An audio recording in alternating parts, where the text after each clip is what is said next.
Jangan bilang-bilang, kembali bersama saya Coach Wira di program podcast video Mantra Hati, Manajemen Transformasi Harapan dan Tindakan. Pada video kali ini kita akan diskusi bersama mantan Kepala Dinas Bandung, Bapak Widi Astika. Ya, kita akan cerita ngobrol-ngobrol terkait dengan pendidikan nih, Pak. Ya. Nah, tentunya apa yang akan kita bahas, bagaimana sistem pembelajaran daring, lalu apa saja hal-hal yang harus disiapkan oleh para guru termasuk siswa, dan fenomena dunia pendidikan yang akan terjadi ke depan, kita akan bahas setelah yang satu ini.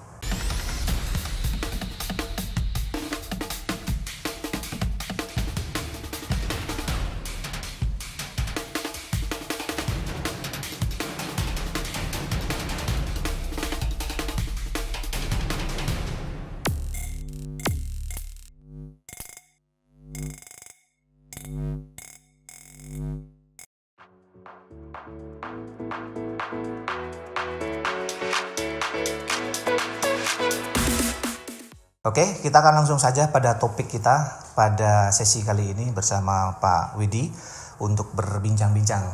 Mungkin Pak Widi mau sapa dulu para penonton kita, silakan. Baik, Koh Wira yang saya hormati, para pemirsa yang juga saya hormati, selamat bertemu kembali dalam acara diskusi kita berkaitan dengan pendidikan. Ini kaitan juga dengan Hari Pendidikan Nasional yang baru saja kita masih di bulan Mei. Di bulan Mei, ya sangat luar biasa, kesempatan yang sangat baik. Saya diberi kesempatan oleh Koh Wira untuk bersama-sama kita berbincang-bincang tentang pendidikan. Tentunya ini sangat berharga bagi saya. Kita sama-sama bisa berbagi informasi, sharing bagaimana dunia pendidikan kita saat ini di masa pandemi COVID-19 ini. Barangkali diskusi kita akan lebih menarik apabila kita bersama-sama dapat menyimak, Betul. Kemudian membuka pikiran kita tentang tantangan dunia pendidikan yang semakin hari semakin berat, semakin besar. Betul. Ya, bukan hanya bagi seorang guru secara formal di instansi pendidikan, di satuan pendidikan, tapi kan juga bagi para orang tua juga. Apalagi sistem daring ini banyak nampaknya orang tua kita yang agak stres. Iya, betul. Agak stres karena berbagai hal ya. Iya, berbagai hal trauma terkait dengan kemampuan orang tua untuk menguasai IT juga nampaknya belum maksimal. Mungkin gitu Pak Wira. Oke. Nanti kita akan tanyakan sama Pak Widi kembali. Nah, Bapak Ibu guru yang ada di kawasan Bandung mungkin sudah sangat familiar dengan beliau, bagaimana kiprah beliau selama memimpin sebagai kepala dinas. Dan hari ini kita bersama-sama diskusi untuk ngobrol santai, ya ditemani kopi mungkin di rumah lebih asik gitu ya sambil nonton podcast sama Pak Widi. Baik, kita akan mulai pertanyaan pertama nih Pak. Kira-kira menurut Bapak apa yang harus disiapkan oleh para guru nih pada saat menerapkan atau mereka mulai melakukan pembelajaran secara daring Pak? Kira-kira menurut pendapat Bapak nih kan, apa nih yang harus disiapkan para guru? Silakan Pak. Iya, baik. Tentu pertanyaan yang sangat menarik ini. Pertanyaan yang sangat menarik dan kita sudah daring lebih dari setahun. Ya, dalam kondisi COVID. Seingat saya 16 Maret itu tahun 2020 ya. Nah, kita mulai dikagetkan dengan suasana COVID di Kabupaten Bandung khususnya dan di Bali. Tentu selama setahun ini para guru kita sudah melakukan pembelajaran daring sedemikian rupa. Harapan kita bersama, pengalaman ini sudah menjadikan guru kita lebih matang dalam sudah mulai terbentuk dia. Walaupun demikian tidak ada jeleknya kita mereview kembali bahwa menurut saya ada hal prinsip yang harus disiapkan oleh guru sebelum mereka melakukan pembelajaran daring. Yang pertama, guru wajib, tidak boleh tidak, dia harus sangat memaham dan menguasai teknologi informasi. Wajib. Kalau tidak, kalau gurunya masih gaptek, tentu pembelajaran daring ini kan menjadi suatu yang beban dan tidak berjalan dengan baik. Betul. Ya, guru harus benar-benar menguasai teknologi informasi, menguasai dengan baik dunia IT itu. Ya. Harapan saya seperti itu. Kemudian yang kedua, tentu ada jaringan internet yang memadai, yang stabil gitu, yang stabil, yang tidak putus-putus. Dan bisa menjangkau juga ke siswa. Ya. Kalau demikian percuma juga kita daring ya. Karena dan kita sangat menyadari bahwa dalam setiap proses pembelajaran 3 hal yang tidak boleh tidak ada. Pertama guru, kemudian 2 peserta didik ya. Pendidik, pertama guru atau pendidik, kedua peserta didik, ketiga sarana prasarana. Gurunya bagus, siap, IT-nya bagus, tapi kalau jaringan tidak ada, nah itu dia Pak ya. Percuma juga. Guru bagus, jaringan mantap, memadai, siap, siswa tidak siap.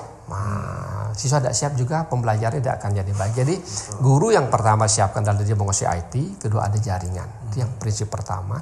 Kemudian yang kedua baru dia menyiapkan rencana pembelajarannya. Ya, walaupun dia daring, kalau dia pembelajaran tatap muka begitu sudah biasa guru dengan RPP, tapi untuk daring mungkin RPP-nya harus lebih matang ya. Karena keterbatasan waktu, kita tidak bisa langsung bertemu tatap muka dengan siswa. Tatap mukanya juga lewat online, ya tentu materi-materi yang disajikan harus memiliki tujuan yang jelas, materinya harus dibuat sedemikian detail, ya, dan terpilih mana-mana materi yang benar-benar akan disampaikan sehingga tujuan penyampaian materi itu tercapai. Jadi itu ya. Di samping itu juga tidak kalah pentingnya harus ada motivasi guru kepada siswa. Ya, walaupun dia tidak bertemu langsung, bagaimana guru itu bisa menyampaikan motivasi kepada siswa agar dia bisa fokus. Betul. Tentu penyajian harus menarik kan, materi menarik, penyajian menarik, sehingga siswa bisa fokus. Karena kita tidak bisa melihat jangan-jangan nanti siswanya tidak ada di tempat, para keluyuran. Jadi gambarnya aja ada. Siswanya nggak ada kan gini. Nah, bisa jadi begitu kita bisa dibohongi gurunya sama siswanya. Itu yang kira seperti itu yang harus disiapkan oleh. Baik Bapak Ibu, para pengajar, pendidik dimanapun berada, termasuk para siswa atau anak-anak muda yang menyaksikan podcast ini, tadi sudah disampaikan sangat singkat gitu ya, tetapi itu adalah poin utama yang harus memang disiapkan kepada para pendidik, peserta didik, dan jaringan tadi ya, persarana dan prasarana. Nah, saya ingin menambahkan juga untuk memperkuat apa yang Pak Widi sampaikan, bagaimana mental para guru ketika mulai mengajar itu memang harus sudah happy Pak ya. Kalau dia tidak happy Pak, kemelut gitu, jadinya proses pembelajaran ruwet Pak. Siswanya keteruat nanti. Iya. Tadi Bapak sudah sampaikan kan harus materi utama apa tuh, yang dalam keterbatasan waktu poinnya apa. Kita nggak bisa lagi kayak kelas mengajar di kelas yang bisa panjang sekali. Makanya mungkin Bapak Ibu harus benar-benar memikirkan topik utamanya. Yang penting kan apa poin dari sub pembelajaran itu yang memang harus dikuasai sama anak. Jadi kalau istilahnya kebab inti lah Pak ya. Kebab inti karena keterbatasan waktu. Dan mungkin penelitian juga menyebutkan 30 menit sampai 45 menit orang udah bosan. Bosan ya, benar. Udah bosan gitu ya. Apalagi daring ya. 15 menit mungkin masih fresh ya. Iya. Udah lewat juga udah mulai. Takutnya kan Bapak Ibu ngomong sendiri, siswanya tidak ada. Atau siswanya main game, leyeh-leyeh kayak gitu. Dan ternyata Pak Widi ya, dari pengalaman yang kita bertanya-tanya kepada para pengajar ya, secara online, ternyata menurut mereka tingkat kecapeannya lebih berat Pak ngajar online dibandingkan offline. Seperti itu saya pernah dengar gitu. Karena dia tidak ada jeda, dia harus terus ngomong, tidak ada interaksi sama sekali. Apalagi gurunya pada saat daring itu kurang kayak tadi Bapak bilang, mencari motivasi, memberikan motivasi ke siswanya seperti ini kok. Bapak Ibu guru, tenaga pengajar siapapun Anda, mental harus kita bangun bahwa tujuan pendidikan adalah untuk mencerdaskan kehidupan bangsa. Berarti kita sebagai tenaga pengajar harus benar-benar siap secara mental. Ada tujuan yang jelas. Ada prinsip bahwa kalau daring ini kita sebagai pengajar misalnya mentalnya tidak bagus Pak ya, pasti kualitas pembelajarannya tidak akan berkualitas. Meskipun jaringannya bagus kan gitu. Dan guru memang wajib guru itu sehat. Itu ya. Wajib guru sehat. Karena amanat undang-undang guru juga demikian. Ada Pak ya? Ada. Guru itu pertama dia kompeten dengan 4 kompetensi dasar itu, dan dia juga sehat jasmani dan rohani. Kalau guru tidak sehat gimana nanti mengajarnya kan gitu ya. Di samping itu yang terpenting dia kompeten, dia sehat, dan dia harus memiliki kemampuan untuk mewujudkan tujuan pendidikan nasional.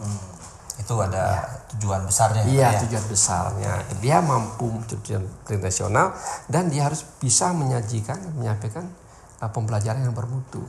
Kalau dia tidak sehat, ini kan gimana? Pasti nggak bisa. Jadi bagi suasana COVID, guru harus tetap juga jaga kesehatan kan begitu. Betul. Jadi, oke. Mari kita lanjut Pak, pertanyaan kedua. Menurut Pak Widi nih, bagaimana kira-kira future education model nih yang akan kita hadapi di masa depan Pak? Bagaimana masa depan pendidikan kita menurut terawangan Pak gitu ya? Pendapat bebas ini ya, pendapat pribadi lah. Pribadi ya. Ya. Melihat situasi COVID, situasi pandemi seperti ini, jadi model pendidikan ke depan itu menurut Tiang tetap harus berbasis IT, tidak ada pilihan lain. Ya, berbasis IT. Harus berbasis IT. Kedepannya harus berbasis IT karena memang dunia sudah dunia IT ya. Walaupun nanti bisa dia tatap muka, anggaplah pandemi COVID sudah berlalu, kita mulai ke sekolah, anak-anak sekolah, tapi pembelajaran berbasis IT tidak bisa dilupakan, tidak diabaikan. Karena ke depan, sesuai juga dengan amanat dari Permendikbud nomor 22 kalau salah tahun 2016 tentang standar proses, di sana sebutkan guru tidak lagi satu-satunya sumber. Kalau zaman saya sekolah kan apa yang katakan guru itulah itu aja. Kita nggak tahu apa-apa lagi. Sekarang sudah zamannya guru satu-satunya sumber. Jadi siswa boleh mengeksplorasi pembelajaran, eksplorasi kreatif siswa untuk mencari sumber-sumber ilmu tempat lain, dari internet, kemudian dari mana saja, dari YouTube kan seperti itu. Betul. Jadi tetap akan menjadi pembelajaran masa depan dan pembelajaran berkolaborasi antara tatap muka dengan IT. Jadi pasti akan begitu. Menurut saya pasti akan begitu. Tidak akan. Sesuai dengan standar proses Kemendikbud itu kan diharapkan seperti pelaksanaannya pembelajaran seperti itu. Pandemi COVID ini rupanya mempercepat, standar proses itu bisa dilakukan seperti itu ya. Jadi mau tidak mau seperti yang Kohwira katakan tadi, guru itu benar-benar harus siap mental ya. Karena di awalnya seingat yang dulu begitu kita mulai daring, banyak guru yang stres karena ketidakmampuan. Berarti tidak mampu secara IT ya. Ya. Padahal undang-undang guru mengamanatkan guru itu memang harus mampu ber-IT. Tapi banyak guru kita yang merasa sudah saya sudah mau pensiun Pak, saya ngapain lagi belajar ini tapi tiba-tiba plok gitu ada pandemi, mereka kelabakan. Betul. Soalnya guru-guru yang seperti yang usia. Tapi yang baby boomers. Tapi yang muda-muda itu luar biasa, dia menyambut dengan baik, dia cepat sekali bisa lebih cepat dia. Benar. Cepat. Dan memang seperti yang Kohwira katakan tadi, pembelajaran daring itu kadang-kadang memang tidak mudah. Tidak mudah. Pertama pengelolaan kelasnya kan tidak mudah ya. Iya, betul. Ya, jangan ada anggapan, kan enak ya gurunya, pun nggak enak ya. Guru itu tidak nyaman juga dia, ya. Karena dalam proses mendidik, kehadiran seorang guru di samping siswa itu murid itu memang sangat luntur kan. Ya, kalau berdaring sepenuhnya juga nggak bagus. Jadi nanti ada kolaborasi daring tetap berbasis IT tetap jalan dan tatap muka tetap, karena pendampingan ini kehadiran seorang guru tidak bisa digantikan oleh siapapun. Betul. Ya, sehingga karena di sana ada keteladanan, ada namanya pendidikan etika, karakter kan harus ada figur ya. Betul. Kalau hanya daring saja, nampaknya juga tidak akan tercapai tujuan pendidikan kita secara maksimal. Mungkin. Oke. Berarti Bapak Ibu teman-teman semua, bahwa seorang guru menurut Pak Widi bahwa ke depan itu adalah akan berbasis education modelnya pada IT. Sehingga para guru, tenaga pengajar Pak ya, siapa saja ini memang harus siap menguasai dalam bidang IT. Jadi variabel dari pembelajaran itu tidak hanya sekarang bertumpu pada guru saja atau tenaga pendidik, variabelnya udah bergeser. Mungkin anak-anak bisa belajar di YouTube, belajar di media-media platform digital lainnya. Sehingga tadi disampaikan sama beliau bahwa mari para guru untuk membawa misi besar mencerdaskan bangsa misalnya, yang tujuan pendidikan nasional itu akan guru lah kalau kita bilang sebagai nakodanya ya, pilotnya di situ pilotnya yang akan bisa membuat ini maju tidaknya. Sehingga sekali lagi kalau saya lebih menekankan kepada mentalitas para guru untuk terus berkarya, untuk terus menciptakan sistem pembelajaran yang menarik tentunya lewat online. Dan mungkin bagi Bapak Ibu yang tertarik bisa ikut di grup kami. Kita buat grup Pak, ada namanya Remote Teaching Indonesia. Ya, Remote Teaching Indonesia, bagaimana mengajar lewat daring yang efektif. Karena begitu kita tampil seperti ini Pak, kan mentalitasnya sudah beda. Ada orang yang mungkin tidak terbiasa di kamera, yang ada yang sudah kebiasaan ngomong lupa ada audiensnya di sana karena hanya berpikir hanya kamera saja. Itu fenomena-fenomena ini banyak sekali. Nah, perlu dipelajari bagaimana sistem komunikasi digital kalau menurut saya sekarang ini. Oke, terima kasih Pak. Kita pertanyaan ketiga, apa pesan Pak Widi kepada para guru di masa COVID-19 ini Pak? Pesan-pesan dari Bapak secara pribadi atau kalau kita bilang ada pesan khusus nggak buat para guru, tenaga pengajar siapa saja? Boleh juga ke siswa. Jadi dua sisi. Pada guru tentu saya harapkan guru tetap semangat. Harus semangat ya. Tetap semangat, tetap jaga kesehatan. Ya. Karena seperti yang sampaikan tadi, guru wajib sehat. Sehat jasmani dan rohani. Ya. Dengan sehat jasmani dan rohani dan kompeten, dia akan mampu melaksanakan pembelajaran yang bermutu dan tercapai tujuan pendidikan nasional kan. Betul. Gitu. Wajib sehat. Oleh karena itu pesan saya guru tetap sehat. Latih mental untuk sehat. Nanti kalau mau belajar bagaimana cara sehat ya COVID aja. Bagaimana kita bergabung ya. Belajar sehat mental. Kemudian yang kedua, setelah dia tetap lakukan pembelajaran secara maksimal. Nah, secara maksimal yang terbaik untuk anak-anak kita, karena tugas guru memang itu. Tugas guru memang sesuai dengan apa yang ada di amanat undang-undang. Guru tugas pokoknya adalah mendidik, mengajar, membimbing, mengarahkan, melatih, menilai dan mengevaluasi peserta didik. Ya, jadi kan ada sekian poin yang harus guru lakukan. Jadi tetap fokus dalam tugas-tugas, membimbing, mengajar, mengarahkan, mendidik, melatih dan seterusnya, sehingga tugas-tugas guru itu bisa terlaksana dengan baik. Jadi dia harus tetap sehat, lakukan tugas dengan baik karena memang tugas guru seperti itu ya. Dan jangan mengeluh ya, apapun yang terjadi.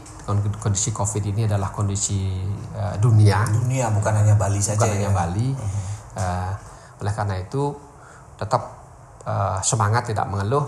Tetap adakan komunikasi dengan siswa di luar kegiatan-kegiatan daring. Ya, buat grup-grup WhatsApp lah dengan satu kelas, grup-grup yang sehingga anak-anak bisa berkomunikasi terhadap permasalahan-permasalahan mungkin yang dihadapi terkait dengan materi pembelajaran. Ya, bukan hanya pada daring saja, adakan komunikasi, termasuk juga adakan komunikasi dengan para orang tua.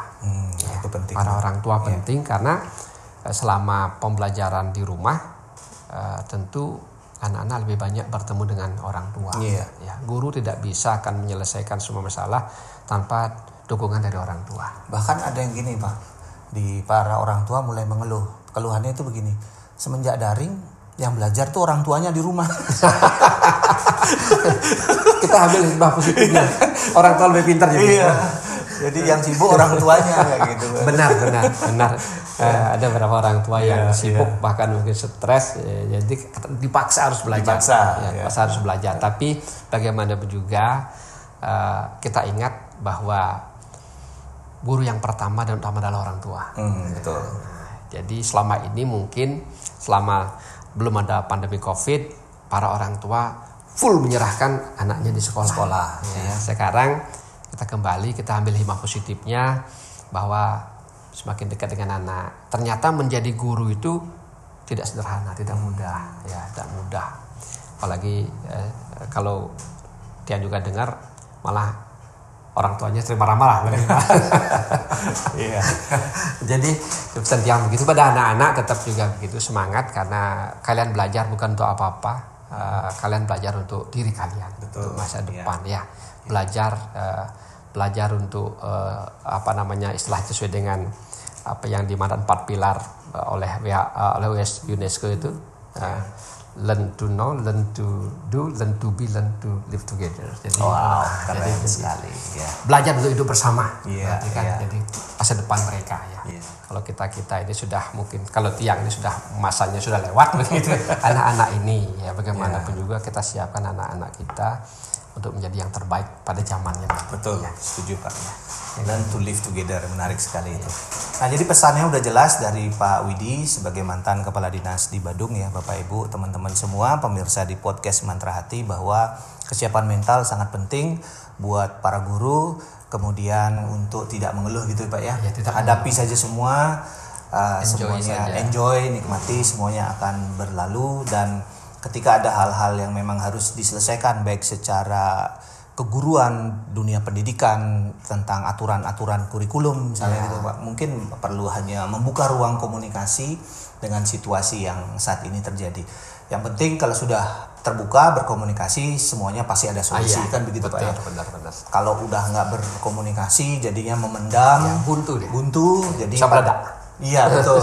Bisa meledak, dan pada saat ngajar daring nanti malas-malasan, ogah-ogahan. Itu yang akan terjadi. Sangat menarik dari Pak Widi, harus membangun ruang, kayak tadi dibuat sebuah grup WA sama anak-anak. Yeah. Yang melihat itu bagus Pak, untuk membangun keakraban, engagement. Karena saat ini kalau kita berbicara dari sudut pandang leadership Pak, ya, guru dalam hal ini bisa menjadi leader buat siswanya atau tenaga peserta didiknya itu. Ketika dia membangun keakraban, tidak hanya berbicara dalam ruang mata pelajaran saja. Kalau ada hal-hal pribadi, hobi yang dibahas di grup WA yang Bapak sampaikan tadi, itu kan membuat dia akhirnya semangat, terinspirasi, dan besok ada kelas gurunya ini dia pasti mau hadir.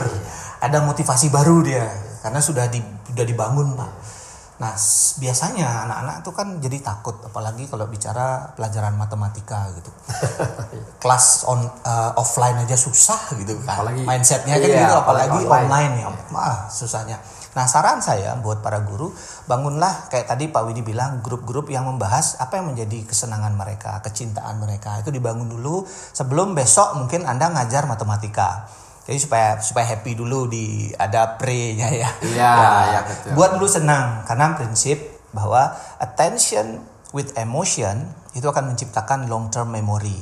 Jadi kalau Bapak Ibu tadi saya katakan mental, memberikan perhatian yang baik kepada siswa, kemudian attention Anda sudah berikan, itu pasti pertama kan kalau kelas daring ke yang bicaranya dulu harus semangat gitu Pak. Kalau yang bicaranya ngantuk, audiennya kan belum mulai udah mulai ngantuk. Guru harus semangat. Harus semangat dulu ya, berikan attention, sapa siswa-siswanya yang kelihatan di Zoom, kalau pakai Zoom ya, apapun medianya itu disapa. Karena itu akan menciptakan satu engagement yang kuat.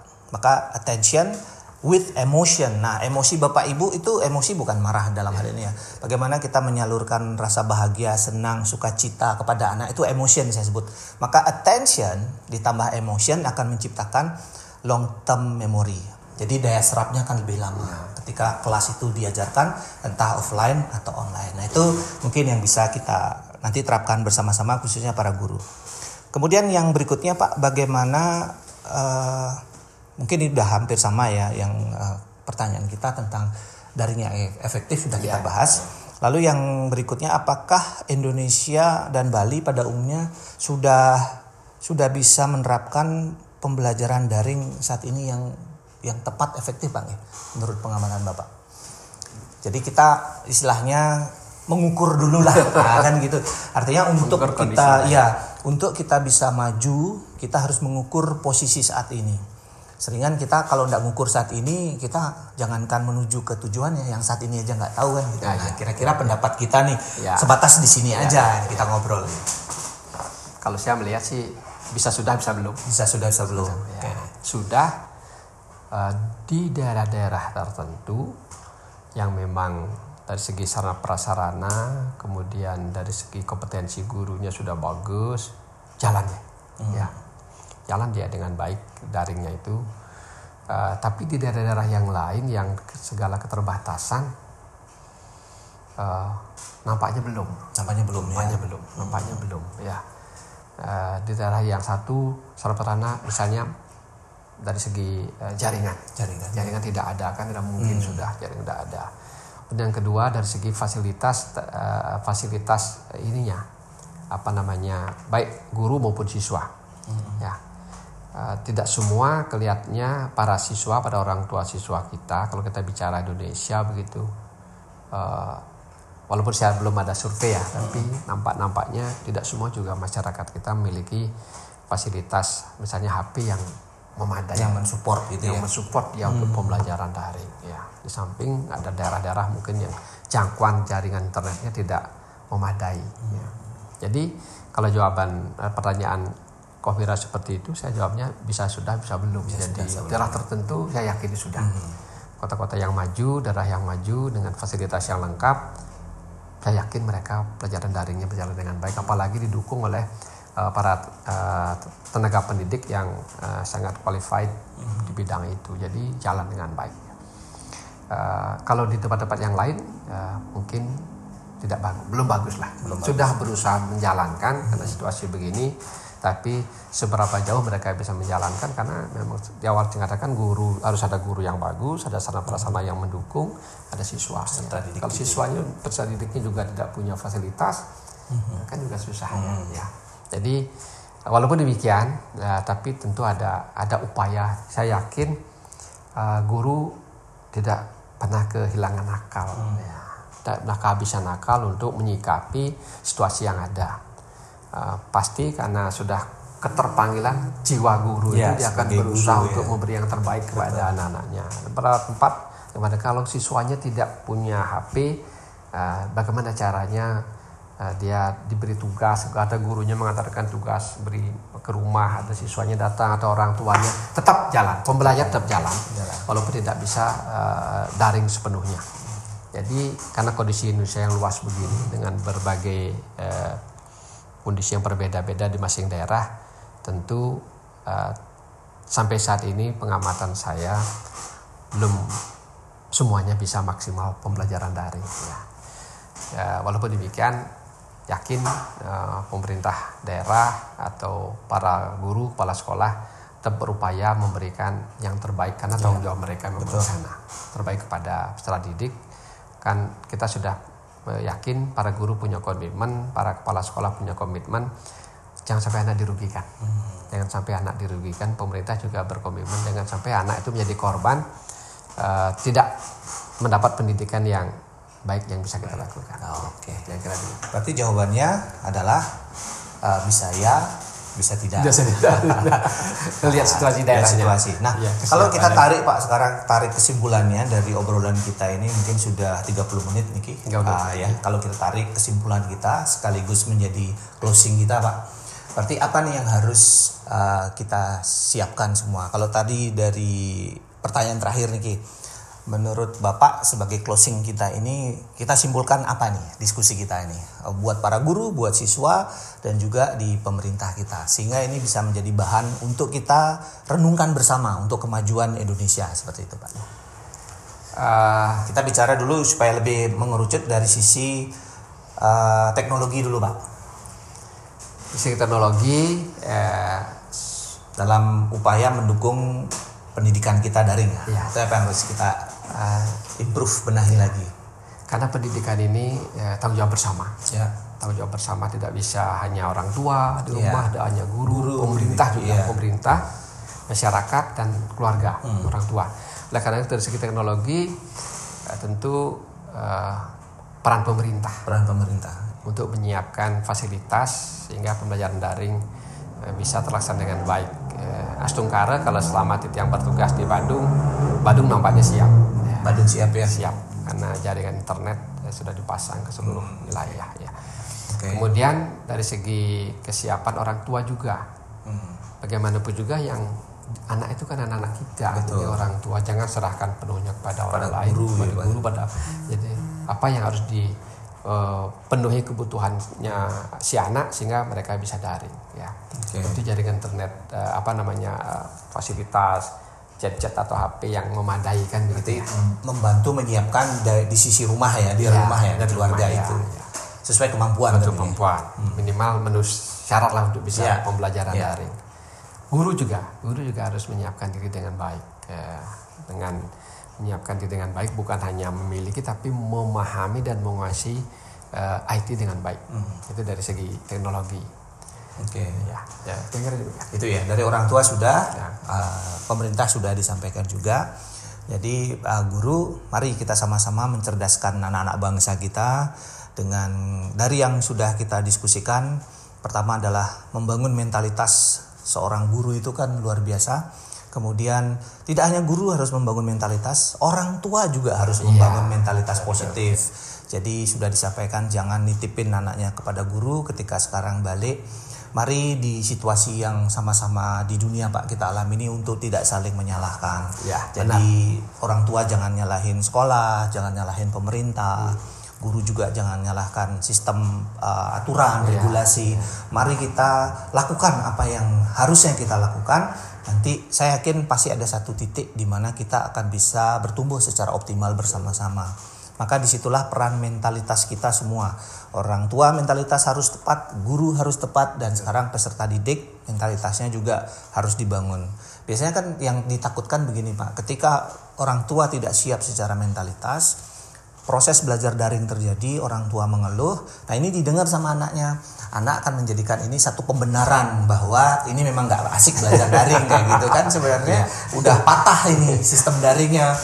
Tadi Bapak bilang guru semangat ngajar dari rumahnya dengan mentalitas bajanya seorang guru. Tapi 1 lawan 2 kan akhirnya lemah kayak gitu. Akhirnya memojokkan. Nah semoga di sanalah pentingnya peran orang tua. Peran orang tua ya. Orang tua. Ya, ingat bahwa itu anak-anak kita, tanggung jawab kita untuk memberikan yang terbaik kepada mereka. Orang tua pun tidak boleh mengeluh. Betul. Itu anak kita kan. Yang harus siapa yang kita serahkan anak kita? Tanggung jawab kita untuk mendidik mereka. Karena orang tua adalah guru yang pertama dan utama. Apalagi di Bali ada guru rupake ya. Iya, guru rupake. Dan kita harus ingat bahwa pendidik itu adalah usaha sadar dan terencana. Kita harus menyadari bahwa pendidikan itu satu usaha yang harus sadar kita lakukan untuk mewujudkan suasana belajar dan proses pembelajaran sehingga anak didik mampu mengaktualisasi dirinya, mampu dia menumbuhkan potensi dirinya. Kalau suasana belajar tidak bagus, apalagi anak kan di rumah. Betul. Jadi suasana belajar di rumah orang tua, sedang anak-anak misalnya belajar daring, orang tua jangan nonton film kesukaan anak-anak di sampingnya dia ditiakan kan. Jadi suasana belajar di rumah harus orang tua juga mendukung.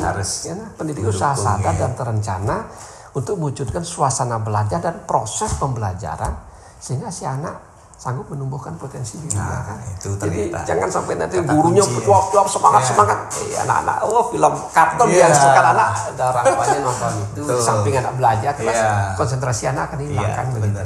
Jadi ada sinergi. Saya bilang tadi komunikasi guru dengan orang tua juga perlu ada perlu ada, dan guru jangan segan orang tua jangan segan-segan menyampaikan ke gurunya kalau ada permasalahan-permasalahan mungkin yang dalam si anak. Betul. Ada komunikasi lah. Betul. Karena tanggung jawab mendidik ini bukan hanya guru tapi orang tua, bukan hanya orang juga guru kan. Berarti intinya adalah bagaimana mempersiapkan, merencanakan proses belajar itu secara sadar. Secara sadar. Terus saya dapat juga akhirnya bagaimana guru itu harus juga sering-sering menjalin komunikasi dengan orang tua di masa daring atau COVID ini. Karena orang tua juga pasti butuh feedback. Nah, dengan keterbukaan komunikasi ini akan memberikan hasil yang lebih baik buat kita semua.